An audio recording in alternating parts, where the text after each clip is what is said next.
이 시간 함께 나눌 말씀은 히브리서 12장 1절부터 13절의 말씀입니다.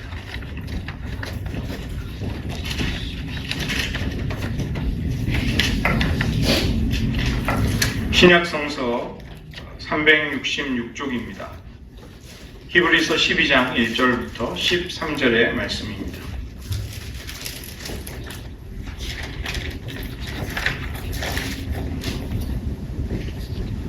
오늘 본문 히브리서 12장 1절부터 13절의 말씀을 저와 여러분이 번갈아 가면서 교독하시겠습니다.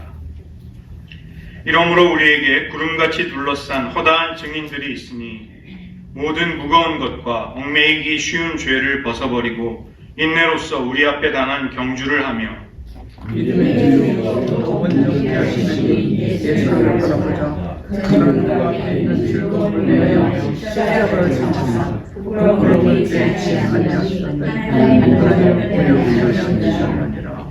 너희가 피곤하여 낙심하지 않기 위하여 죄인들이 이같이 자기에게 거역한 일을 참으신 일을 생각하라. 너희가 죄와 싸우되 자기의 죄에게까지 대항하지 아니하고 또 아들들에게 권하는 것 같이 너희에게 권면하신 말씀도 잊었도다. 일러스되 내 아들아 주의 징계하심을 경히 여기지 말며 그에게 꾸지람을 받을 때 낙심하지 말라. 주께서 하나님의 얘기하시고 그의 말씀마다 지키시리라 하였으니 너희가 참음은 징계를 받기 위함이라. 하나님이 아들과 같이 너희를 대우하시나니 어찌 아버지가 징계하지 않는 아들이 있으리요. 징계는 아버지가 너희의 없는 징계하게 하리라. 또 우리 육신의 아버지가 우리를 징계하여도 공경하였거든 하물며 모든 영의 아버지께 더욱 복종하며 살려하지 않겠느냐. 저희는 자신이 자기의 우리를 징계하여 오직 하나님은 우리의 유익을 그의 구원하시지 않으시느니라. 무릇 징계가 당시에는 즐거워 보이지 않고 슬퍼 보이나 후에 그로 말미암아 연단받은 자들은 의와 평강의 열매를 맺느니라. 다 함께 읽겠습니다. 너희 발을 위하여 곧은 길을 만들어 저는 다리로 하여금 어그러지지 않고 고침을 받게 하라. 아멘. 기도하시겠습니다. 하나님, 우리에게도 인내로서 믿음의 경주를 하며 앞서가신 주님을 뒤따라가야 할 신앙의 부르심이 놓여 있습니다. 저희들 비록 연약하고 믿음도 부족하지만 주께서 은혜 주시고 능력을 더하실 때 많은 믿음의 선진들, 구름같이 둘러싼 허다한 증인들과 같이 우리도 그 믿음의 길을 끝까지 낙오하지 않고 완주할 수 있는 은혜 허락하여 주시옵소서. 모든 말씀 예수님의 이름으로 기도드립니다. 아멘. 오늘은 히브리서 12장을 같이 살펴보겠습니다. 성경을 옆에 두시고 해당되는 구절을 같이 보시면 더 좋겠습니다. 오늘 이 히브리서 12장은 우리의 신앙생활이라는 것은 믿음의 경주다, 이렇게 정의를 내리고 있습니다. 고린도전서 4장 9절을 보시면 하나님이 사도인 우리를 죽이기로 작정된 자같이 끄트머리에 두셨음에 우리는 세계 곧 천사와 사람에게 구경거리가 되었노라, 이렇게 고백하고 있습니다. 로마의 그 거대한 원형 경기장 콜로세움이라고 불리는 그 원형 경기장에서 그리스도인들이 이 맹수의 밥이 되는 그런 일들을 당했죠. 그리고 그것을 로마 황제와 시민들이 지켜보았습니다. 이 헬라어 원어에는 그렇게 나와 있지 않지만 영어 성경 NIV는 거기다가 in the arena, 이 원형 경기장에서라는 말을 덧붙임으로써 이 그리스도인들이 어떤 상황에 놓여 있는지를 더 잘 표현을 했습니다. 여기 그 고난을 받는, 또 순교까지 당해야만 했던 초대교회 교인들은 구경거리가 되었다. 이 구경거리라는 말이 이제 테아트론이라는 말인데, 여기서 우리가 알고 있는 극장이라는 말이 여기 이 헬라어에서 나왔습니다. 무슨 얘기냐면 사도 바울은 신앙인의 삶이라는 것은 원형 경기장에서 죽음을 맞이하는, 말하자면 로마의 시민들의 그 광기 어린 그 로마 시민들의 유흥거리가 되어버린 그 신앙인들의 모습을 반영하면서 하나님이 우리를 의도적으로 그렇게 하셨다. 그렇게 말씀하고 있습니다. 오늘 히브리서는 또 우리의 이 삶을 믿음의 경주를 감당하고 있는 것이다. 이렇게 보고 있는 것이죠. 우리는 마치 육상 트랙에 서서 이제 출발 신호를 기다려서 그 길을 끝까지 달려야만 하는, 완주해야만 하는 경기자의 모습으로 그렇게 삶을 살아가고 있다는 것입니다. 이 히브리서 12장 전체를 우리는 이 믿음의 경주라는 주제 속에서 살펴볼 수가 있습니다. 우리가 어떻게 해야 믿음의 경주를 잘 감당할 수 있을까요? 여기 인내로서 우리 앞에 당한 경주를 해야 한다. 믿음의 경주를 하기 위한 필수적인, 결코 빠져서는 안 되는 그 중요한 특징은 인내를 가져야 한다는 것입니다. 우리가 믿음의 경주, 믿음의 싸움을 하다가 힘들면 포기하고 지치면 낙오하면 그대로 그만두고 이렇게 할 수 없다는 것이죠. 우리가 믿음의 경주를 이제 하나님을 만나고 성령의 은혜를 입어서 이제 하늘의 천성을 향해서 가고 있는 한 우리는 그 경주를 끝까지 완주해야만 하고 그러기 위해서는 인내가 반드시 필요합니다. 이 인내라는 것은 지치지 않고 꾸준히 일정한 퀄리티, 일정한 그 질을 유지하면서 하나님을 따라가고자 하는 그런 능력을 말하는 것이죠. 이것이 우리에게 꼭 필요하고 또 하나는 우리가 이 믿음의 경주를 한다는 것이 쉽지가 않습니다. 오늘 저희 12장 1절에 경주라는 이 말이 이제 헬라어로 아곤이라는 말인데 여기서 영어에 에거니라는 단어가 나왔어요. 극심한 괴로움을 뜻하는 극심한 고뇌, 괴로움. 이 말이 이 경주라는 말에서 나왔습니다. 무슨 의미를 반영하냐면 믿음의 경주를 한다는 것은 그렇게 쉬운 일은 아니라는 것입니다. 우리가 무슨 어디 놀러가서 유흥을 하는 것처럼 그렇게 할 수 있는 일이 아니다. 그래서 우리에게는 격려가 필요한 것이죠. 우리가 이미 살펴보았던 히브리서 10장 35절과 36절을 보시면 믿음의 담대함을 버리지 말아라. 그것이 우리에게 큰 상을 얻게 한다. 우리에게 인내가 필요한 이유는 하나님의 뜻을 행한 후에 약속을 받기 위해서이다. 그래서 이 믿음의 경주를 해나가는 우리들에게 제일 먼저 요구되는 자질은 인내하는 것입니다. 끝까지 인내하면서 그 길을 가야 되겠다. 이렇게 볼 때 구름같이 둘러싼 허다한 증인들이 있다는 것은 우리에게 위로를 줍니다. 믿음의 선진들, 우리가 지난번 11장, 히브리서 11장에서 살펴보았던 수많은 믿음의 영웅들, 믿음의 선진들, 하나님을 기쁘시게 하는 믿음을 가지고 하나님을 신실하게 따를 수 있었던 그들의 모습을 보면서 우리도 믿음의 경주를 끝까지 완주할 수 있겠구나. 우리도 승리할 수 있겠구나. 나만 어려움을 겪는 것이 아니구나. 이런 마음가짐을 가지게 됩니다. 우리가 피곤하여 낙심하지 않기 위해서, 즉 신앙생활에 찾아오는 그 어려움들을 잘 극복하려면 무엇보다도 예수님을 바라보아야 한다. 예수님께 집중해야 한다. 우리의 믿음의 시야를 그분에게만 두어야 한다. 이것을 제일 먼저 히브리서 기자는 우리가 믿음의 경주를 잘 감당하기 위한 길이라고 이야기해 주는 것이죠. 이 히브리서 12장 2절을 보시면 예수님을 믿음의 주요 온전케 하시는 이다 이렇게 소개하고 있습니다. 우리가 흔히 이제 예수님의 제자들이 주님 이렇게 부를 때 그 주님은 퀴리오스입니다. Lord, 주님이라고 할 때 그 단어가 아닙니다. 그 다음에 구세주라고 할 때도 소테르라는 말인데 그 말을 쓰지 않고 여기 믿음의 주라는 말은 아르케고스, 그 원래의 뜻은 앞서 가신 분이라는 뜻입니다. 먼저 앞에서 달려가는 분. 그래서 그분은 믿음의 주라는 것은 믿음의 창시자, 믿음의 개척자, 우리에 앞서서 먼저 그 길을 가신 분입니다. 그분이 믿음의 주이신 예수님입니다. 우리가 뜬금없이 아무것도 모르는 채로 믿음의 길을 달려가는 것이 아니라 우리의 앞서 그 길을 먼저 달려가신 분, 개척자, 선구자, 그 예수님이 계시는 것이죠. 그 다음에 그 예수님은 우리의 믿음을 온전케 하시는 분이십니다. 우리의 믿음을 완성에까지 이르도록, 우리의 믿음이 완전한 성취에 이르도록 도와주시는 분. 그 때문에 우리는 믿음 생활을 할 때 우리의 믿음을 앞서가시면서 우리를 이끌어주시는 그분을 바라보아야 하고, 우리의 믿음을 최종적으로 우리가 그 믿음의 싸움을, 경주를 다 하고 나서 하나님 앞에 아름다운 은혜를, 기업을, 우리의 유업을 받기 위해서라도 그 예수님을 끝까지 바라보아야 한다는 것이죠.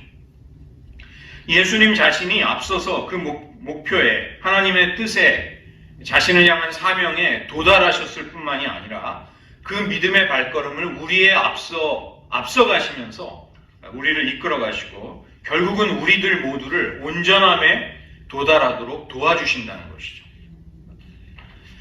그렇기 때문에 이 믿음의 경주를 할 때 우리는 또 하나 염두에 두어야 할 것은 모든 무거운 것과 얽매이기 쉬운 죄를 벗어버려야 한다는 것입니다. 이 무거운 것이라는 것은 불필요한 짐을 말하는 것이죠. 무게가 넘어서 우리가 그것을 몸에 지닌 채로 간다는 것이 너무 힘든 그런 것들을 버려야 한다는 것입니다. 제가 이제 뉴저지에서 동부 끝에서 여기까지 이사를 왔습니다. 그래서 많은 물건을 버려야만 했습니다. 그 유골에 무게 규정이 정해져 있기 때문에 그 무게에 맞추려고 쓸만한 물건들을 그냥 많이 버리고 주고 처분을 했습니다.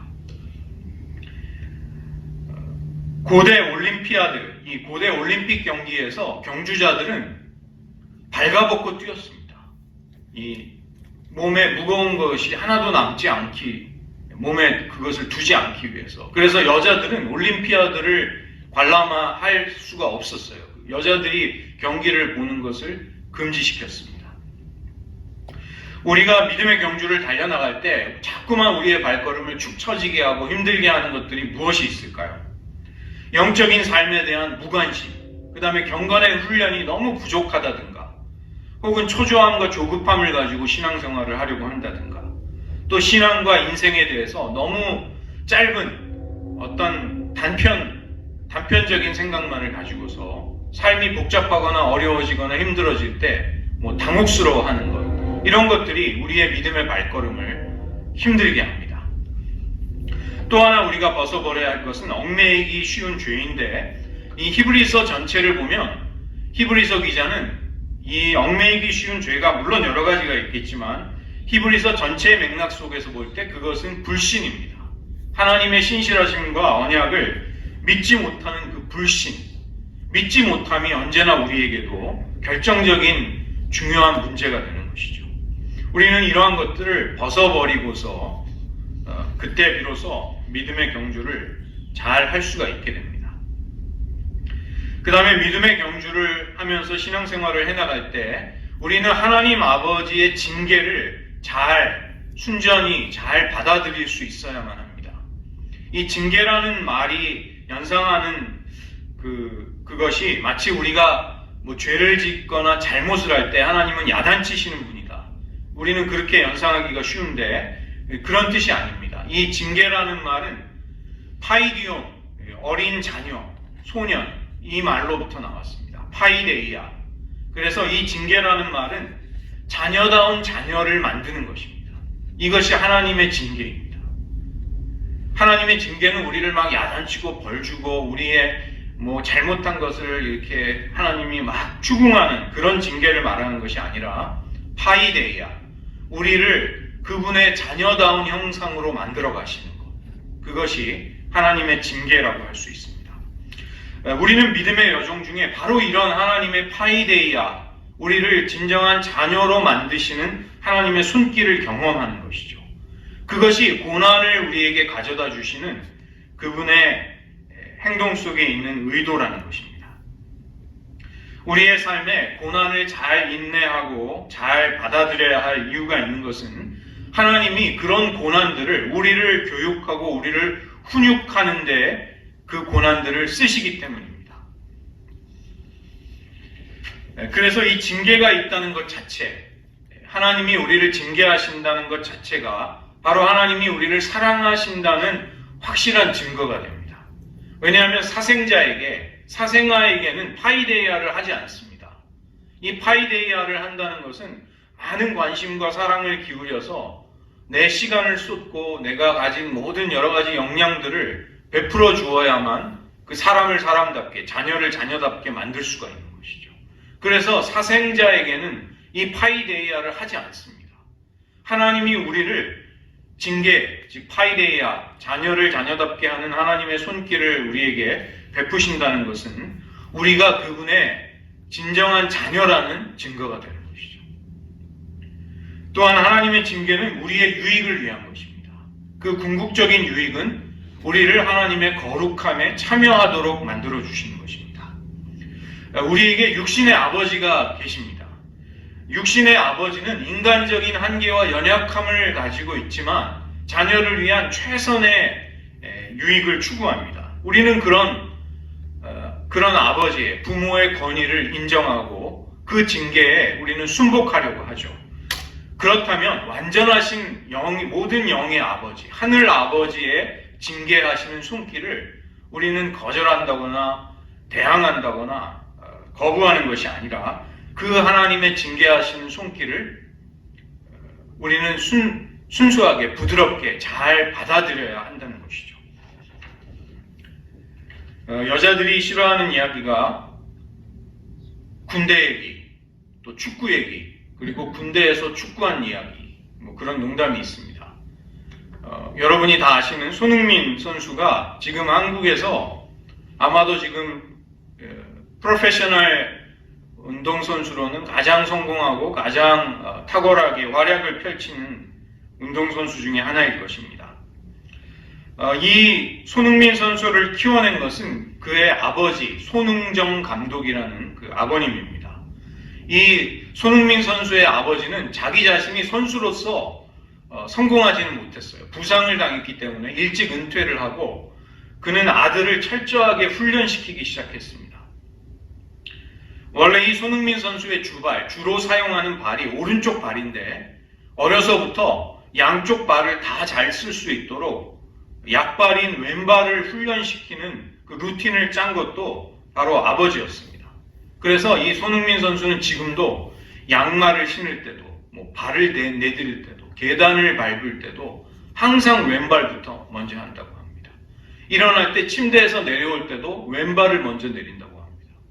그게 이제 양쪽 발을 다 잘 쓰기 위한 훈련을 하는 것이죠. 그래서 손흥민 선수가 양쪽으로 다 감아차는 슛을 할 수가 있습니다. 이 골키퍼의 손이 닿지 않는 이렇게 휘어 들어가는 슛을 양쪽에서 오른쪽과 왼쪽에서 다 할 수 있는 선수이고, 이 초인류 선수와 인류 선수들의 특징이 어디에서 달라지는지 혹시 아십니까?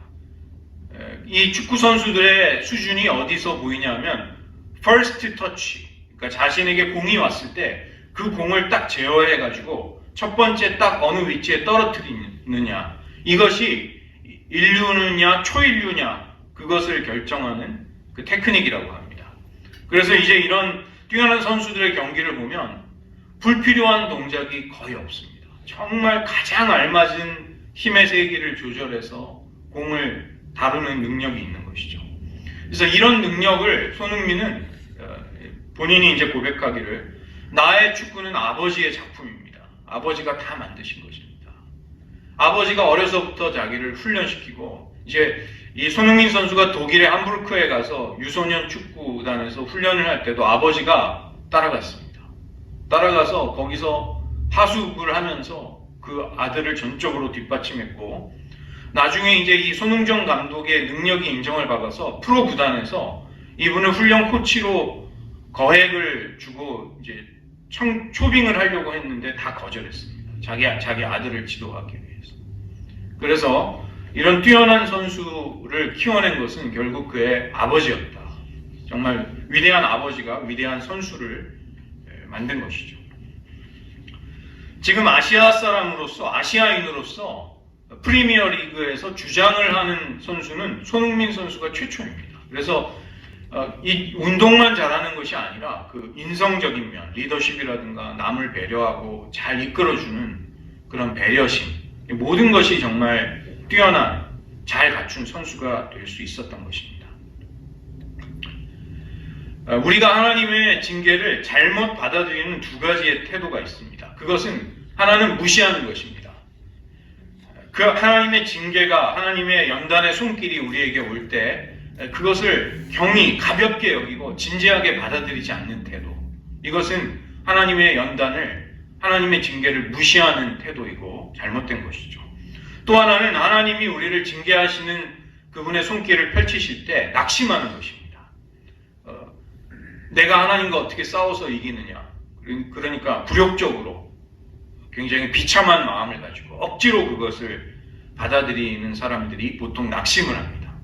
그러나 이것은 둘 다 바람직한 태도가 아니라는 것입니다. 히브리서 12장 12절과 13절을 보시면 여기 피곤한 손과 연약한 무릎을 가지고 또 저는 다리를 가진 사람이 있습니다. 이 사람은 지치고 피곤한 달리기 선수의 모습입니다. 육상 선수가 지친 것입니다.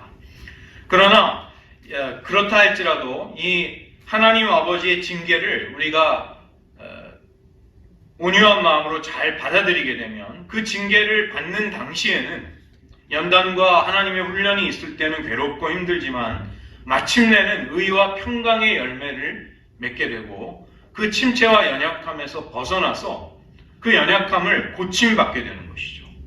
13절에 보면 마지막에 고침을 받게 하라. 그래서 이 다시 새로운 활력과 건강을 되찾은 이 사람은 힘있게 어그러진 길을 가는 것이 아니라 똑바르게 믿음의 경주를 힘있게 달려나갈 수 있게 됩니다. 또 하나는 우리가 이 신앙생활을 할 때, 믿음의 경주를 할 때 경건과 반대되는 세속적인 태도, 성향들 이런 것과 싸워야 합니다. 이것이 또 중요한 문제가 됩니다. 이 세속을 따른다는 것은 무엇이냐면 세상을 따라서 살아가는 것입니다. 세상의 가치관을 쫓아가는 것입니다.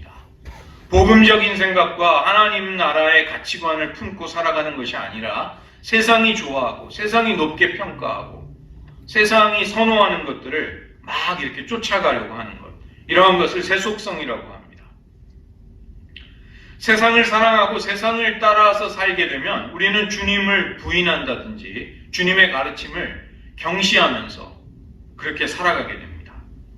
우리의 마음, 감정, 선택, 행동, 가치관, 생각들 속에 점점 더 주님을 멀리하려는 성향이 생기는 것이죠. 예수님이 없이도 예수님의 주권을 이렇게 두려워하지도 않으면서 내 마음대로 살려는 성향이 세속적인 생각과 세속적인 추구를 하는 사람들 안에 점점 커지게 되면 그런 사람들은 믿음의 경주를 하는데 큰 어려움을 겪게 됩니다. 두 번째는 모든 사람과 더불어 화평함과 거룩함을 쫓으라는 당부를 하고 있습니다. 어떤 희생이라도 치르면서 모든 사람과 무조건 잘 지내려고 갈등이나 다툼이 없이 지내려고 하는 것이 화평함을 쫓는 태도는 아닙니다. 우리는 모든 사람들이 다 좋아하는 호인이 되는 것이 우리의 목표는 아닌 것이죠. 우리는 최선을 다해 모든 사람과 화평한 관계를 맺으려고 하고 그것을 추구해야 합니다. 그러나 세상은 그렇게 사람들을 대하지 않습니다. 세상은 사람들을 언제든지 필요하면 이용하고 필요가 떨어지면 버릴 수 있는 대상이나 수단으로 여기고 있습니다. 그러나 우리는 그렇지 않은 것이죠. 우리는 모든 사람들과의 화평함을 추구하지만 우리가 제일 중요하게 여기는 것은 그 사람들이 하나님과의 화평을 누리고 있는가, 어떻게 하면 그런 화평을 누리는 자리로 더 나아갈 수 있도록 내가 도울 수 있을까, 그 생각을 하면서 관계를 맺는 것입니다. 또 하나는 거룩함을 추구하는 것인데 이 거룩함이라는 속에는 분리됨과 구별됨이라는 뜻이 의미가 들어있습니다. 분리가 되고 구별이 된다는 뜻이 거룩함이라는 데 들어있습니다. 히브리어로 거룩이라는 것이 카도시인데 이것은 separation, 분리되었다는 뜻입니다. 우리는 사람들의 좋은 평판이나 칭찬을 쫓아가려는 사람들이 아니라 예수님의 인정을 받아야 하는 사람들이죠. 우리의 몸과 마음과 영혼은 또 우리의 인생은 하나님을 위해서 특별하게 구별이 되고 그분께 바쳐진 삶입니다. 그래서 우리가 거룩함을 추구한다는 것은 그런 우리의 삶의 본분을 늘 잊지 않으려고 하면서 살아가는 것이죠. 내가 이런 행동을 하고 이런 선택을 하는 것을 정말 하나님이 기뻐하실까? 나의 삶이 하나님께 거룩하게 구별이 돼서 바쳐졌는데 내가 이런 자리에 있어도 될까? 내가 이런 것들을 추구해도 될까? 우리는 거기서 우리의 삶을 돌아보고 믿음의 경주를 이제 그런 면에서 할 수 있게 되는 것이죠. 또 하나는 부정적이고 악한 것들을 분별해서 또 조심해야 할 필요가 있습니다. 은혜에 이르지 못하는 사람들이 있는가를 우리는 살펴야 하는 것이죠. 그래서 은혜에서 떨어진 이들이 있다면 우리는 그들을 도와주어야 합니다. 어떤 율법이나 어떤 하나님의 은혜를 마음껏 누리지 못하는 사람들, 그런 사람들에게 은혜로 대하고 하나님의 사랑이 우리에게 은혜로 풍성한 그분의 자비와 긍휼로서 베풀어진다는 사실을 일깨워 주어야 하는 것이죠. 또 하나는 쓴뿌리가 있는가? 이것을 우리가 잘 살펴보아야 합니다. 이 쓴뿌리라는 말은 신명기 29장 18절에서 나오고 있습니다. 옛날 이스라엘 지파들 중에서 이 하나님을 대적하는 패역하고 반역을 일으키는 사람들이 생기면 그들의 악함으로 인해서 이스라엘 백성들 전체가 위기에 빠지게 됩니다. 그것이 이스라엘 안에 생기는 쓴뿌리들입니다. 쓴뿌리. 그 뿌리가 자랐다는 것은 이미 그 은밀하게 그 일이 많이 이루어졌다는 것을 의미하는 것이죠. 그래서 그 뿌리로부터 나오게 되는 열매는 독을 품고 있어서 많은 사람들을 해치고 많은 사람들을 신앙적으로 더럽히게 됩니다. 그래서 그런 일이 혹시 벌어지지 않는가 조심하라는 것입니다. 이 쓴뿌리는 공동체에도 생길 수 있지만 우리의 마음에서도 생길 수 있습니다. 우리 마음에 어떤 쓴뿌리가 생겨서 자꾸만 하나님을 거역하려고 하고 불순종하려고 하고 반역하려고 할 때 그 쓴뿌리는 그 작은 부분에서만 있는 것이 아니라 삶 전체, 우리의 삶 전체를 파괴적으로 무너뜨리고 망가뜨리게 됩니다. 쓴뿌리가 소수의 사람들이 이스라엘 전체를 괴롭게 하고 하나님의 징계를 심판을 받게 하듯이 우리의 심령 속에 생긴 쓴뿌리는 그 작은 마음의 문제가 아니라는 것입니다. 그 때문에 우리의 삶 전체가 하나님을 사랑하고 믿음의 경주를 하는데 큰 어려움을 겪게 됩니다. 또 우리가 경계해야 할 것은 음행하는 사람, 또 그 다음에 에서와 같이 망령된 사람을 묵인하지 말라는 것입니다. 에서는 자기 육신의 필요를 앞세우는 사람이었습니다. 눈앞의 배고픔을 해결하기 위해서 그 영원한 축복, 그 엄청난 축복인 장자권을 고작 팥죽 한 그릇에 바로 팔아넘기는 그런 경건하지 못한 사람이었던 것이죠. 에서는 나중에 회개를 한 것이 아니라 후회를 하면서 울면서 다시 기회를 달라고 했지만 어떤 그 기회도 얻을 수가 없었습니다. 우리가 만약에 우리 자신을 부인하지 못한다면 우리는 결과적으로 주님을 사랑하지 못하게 됩니다. 믿음의 경주를 온전히 하지 못하게 되는 결과에 떨어지게 되는 것이죠. 그 다음에 18절부터 29절에 갑자기 시온산과 시내산을 대조하는 그 단락이 나오게 됩니다. 왜 이 단락들이 나올까요? 우리가 믿음의 경주를 지금 어떤 맥락 속에서 하고 있는지 가늠해 보라는 것입니다. 내가 지금 하고 있는 믿음의 경주와 신앙적인 싸움을 어떤 은혜를 배경으로 해서 하고 있는가? 나의 삶이 어떤 환경 속에서 이루어지고 있는가? 내가 신앙의 터전과 뿌리를 어디에 두고 있는가를 잘 가늠해 보라는 것입니다. 이 시내산이라는 것은 출애굽기 19장과 20장을 배경으로 하고 있죠. 그래서 그 출애굽기에 나오는 그 두려운 시내산의 모습을, 그 광경을 묘사하고 있습니다. 모세가 시내산에서 40일 밤낮을 머물면서 하나님의 임재 앞에 거하고 율법을 기록해 주신 두 돌판을 받아가지고 내려왔습니다. 그러나 이스라엘 백성들에게는 이 시내산이 하나님의 거룩한 불이 불붙어 있는 그런 두려운 산이었던 것이죠. 그 산에는 하나님이 임재하시는 흑암과 폭풍, 침침함, 그리고 나팔 소리가 들렸습니다. 감히 가까이 가기에 너무나도 두려워서 벌벌 떨리는 그런 곳이었죠. 가까이 가면 돌로 침을 당할까, 죽임을 당할까, 이스라엘 백성들은 우리는 거기에 가지 않게 해달라고 그렇게 간구하였습니다. 그러나 히브리서 기자는 우리가 도착한 곳은 그 신의 산이 아니다, 이렇게 말하는 것입니다. 우리는 이미 벌써 시온산에 도착해 있다. 우리가 이른 곳은 시온산이다. 그곳은 살아계신 하나님의 도성이요 하늘의 예루살렘이 있는 곳입니다.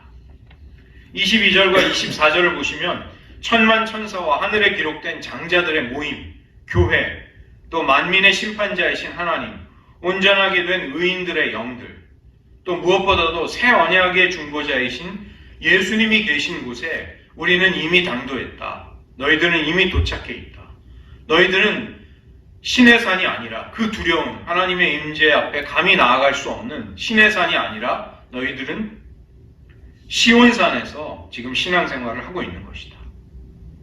여기 하늘에 기록된 장자들의 모임이라는 것은 예수님이 맏아들이 되셔서 하나님은 우리를 그분의 자녀로, 아들과 딸들로 삼으시는 것이죠. 그래서 우리도 하나님의 생명책에 기록된 그 장자들의 모임에 우리도 들어가게 되는 것입니다. 거기에는 아벨의 피가 하나님을 기쁘시게 하는 믿음을 가지고 하나님께 호소하고 있습니다.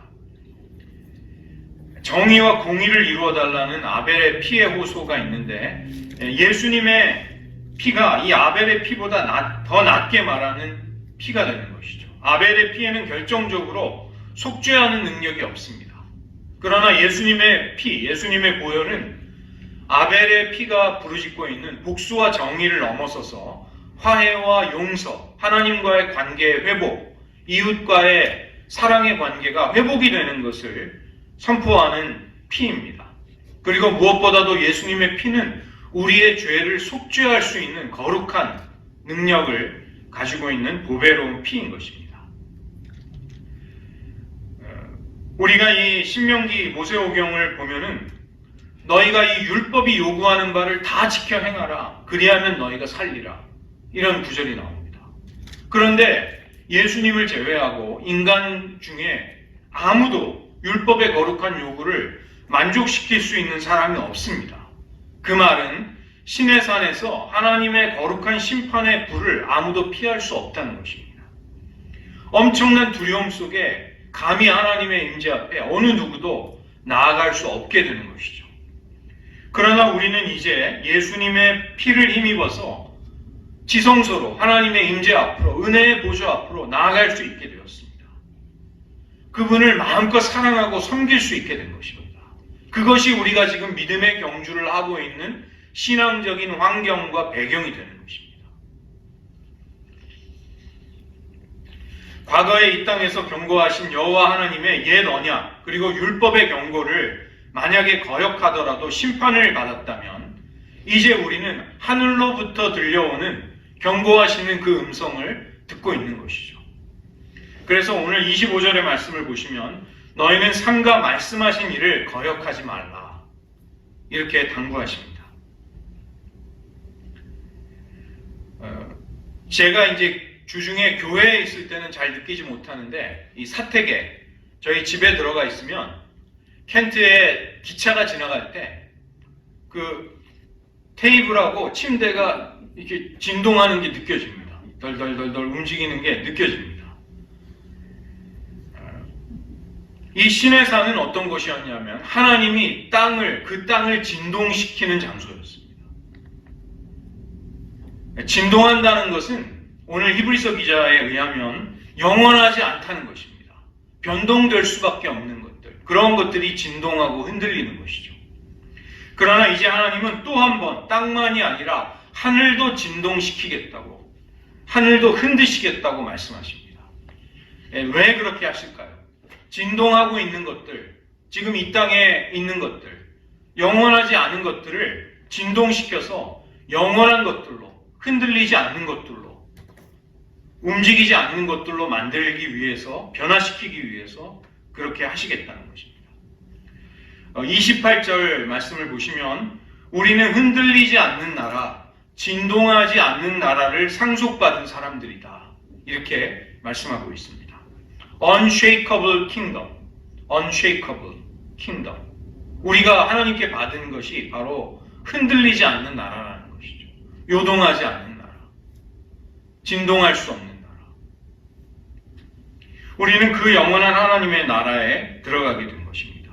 그래서 그 은혜를 받자 진동하지 못할 흔들리지 않는 나라를 받았은즉 은혜를 받자. 이 은혜를 받자는 말은 감사하자는 말입니다. 감사하라. 너희가 받은 은혜가 얼마나 엄청난 것인지 안다면 감사해야 한다. 우리는 지금 예수님을 통해서 새 언약 아래에 살고 있습니다. 그렇지만 하나님은 하나님의 그 거룩한 성품은 변함이 없으시죠. 그분은 여전히 소멸하는 불이십니다. 불의와 거짓과 죄악을 태워버리시는 거룩한 하나님의 불이 이글이글 타오르고 있습니다. 히브리서 기자는 우리에게 질문을 하고 있는 것입니다. 지금 믿음의 경주를 하고 있는 내가 어디에 있는지, 어떤 환경 속에서, 어떤 배경에서 살아가고 있는지를 아느냐? 내가 지금 누구 앞에서 살고 있는지를 아느냐? 거룩한 불이신, 소멸하는 불이신 하나님, 질투하시는 하나님, 그 거룩한 하나님 앞에 너희가 지금 살아가고 있다.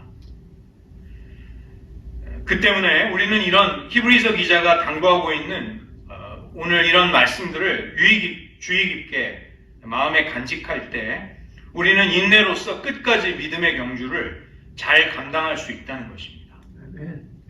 말씀 앞에 우리 자신을 발견하고 그 믿음의 경주를 끝까지 완주해서 승리하는 모두가 되시기를 주님의 이름으로 축원드립니다. 오늘 말씀을 의지하면서 저희들 두 가지 정도 기도하기를 원합니다. 우리는 원형 경기장에서 죽이기로 사람들의 구경거리가 된 사람들과 같이 살아야만 했던 초대교회의 성도들, 사도들의 증언을 사도 바울을 통해 들을 수 있습니다. 그들은 천사와 사람들 앞에 구경거리가 되었습니다. 이 말은 그들의 삶이, 그들이 감당하고 있는 믿음의 경주가 어떠한지가 세상에, 온 우주 앞에 환히 드러나고 있었다는 것입니다. 우리도 그러한 것입니다. 우리도 천사와 사람들 앞에 우리가 어떻게 살고 있는지가 환히 드러나고 있는 것입니다. 히브리서 기자는 그 때문에 인내로서 너희가 지금 마주하고 있는 그 경주를 끝까지 달려서 완주해야 한다. 그렇게 당부하고 있습니다. 하나님을 믿고 사랑하는 우리에게도 언제나 평탄하고 좋은 일들만이 찾아오지 않습니다. 고통과 번민, 슬픔과 시련과 역경이 시시때때로 우리의 삶에 찾아옵니다. 또 우리의 내면에는 죄악에 영향받고 연약한 인간의 성정이 있습니다. 죄악된 습관을 끊어버리지 못한 부분이 우리에게 있습니다. 또 갈등과 용서하지 못하는 어려운 문제가 또 관계 속에도 있을 수 있습니다. 사탄이 여러 가지 계략으로 우리를 무너뜨리려 합니다. 또 세상은 하나님을 의지하지 말고 너의 쾌락과 너의 욕망을 쫓으라고 부추기고 있습니다. 이런 여러 가지 어려움과 도전 속에서 우리는 믿음의 경주를 하고 있는 것입니다. 그래서 우리에게는 인내와 격려가 필요한 것이죠. 저희가 이 시간 기도하기를 원하는 것은 주님 우리에게 끝까지 흔들리지 않는 오랜 시간을 견뎌내면서 한결같은 사랑과 헌신을 하나님께 드릴 수 있는 그 믿음을 주시옵소서. 하나님이 약속하신 바를 마침내 얻을 수 있는 그 인내가 우리에게 필요합니다. 히브리서 기자는 우리에게 믿음의 주요 온전케 하시는 이인 예수님을 온전히 바라보는 것으로서 그 믿음의 경주를 시작하라고 권면하고 있습니다. 죄인들이 끊임없이 자신을 거역하는 어려움 속에서도 인내하셨던 예수님, 그 예수님을 생각하며 묵상해보라. 그러면 우리가 믿음의 경주를 하는 동안도 지치거나 낙심하지 않게 될 것입니다. 이 시간 저희들 한번 주님 우리도 마주하고 있는 어려운 믿음의 경주가 있습니다. 인내하며 끝까지 승리할 수 있도록 하나님 우리를 붙들어 주시옵소서. 한번 여러분의 입술로 신앙으로 기도하겠습니다. 하나님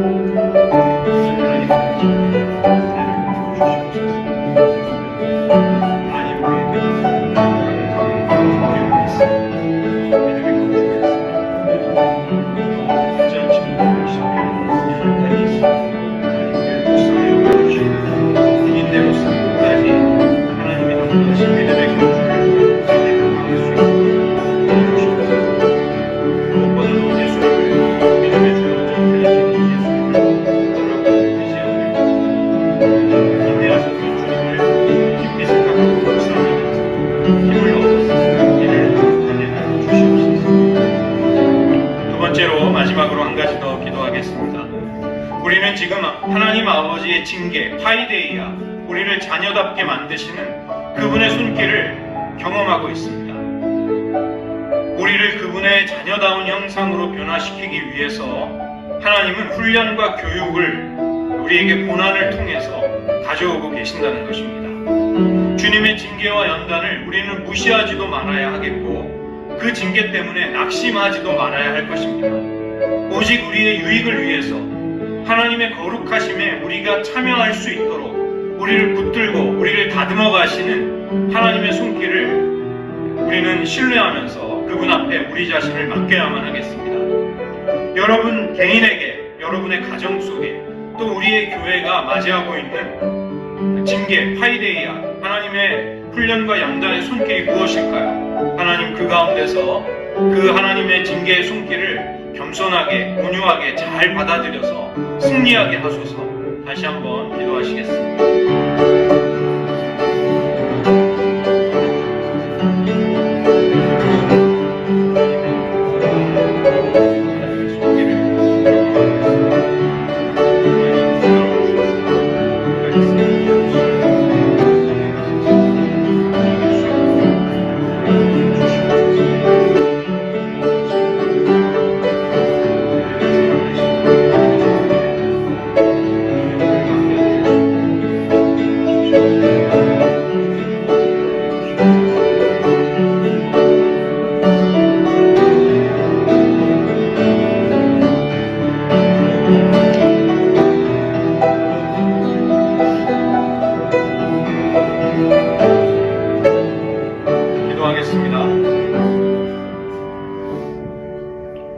하나님 아버지, 인내로서 우리들에게 당면하고 있는, 우리들 앞에 놓여있는 믿음의 경주를 끝까지 완주할 수 있는 은혜로 저희들을 붙들어 주시옵소서.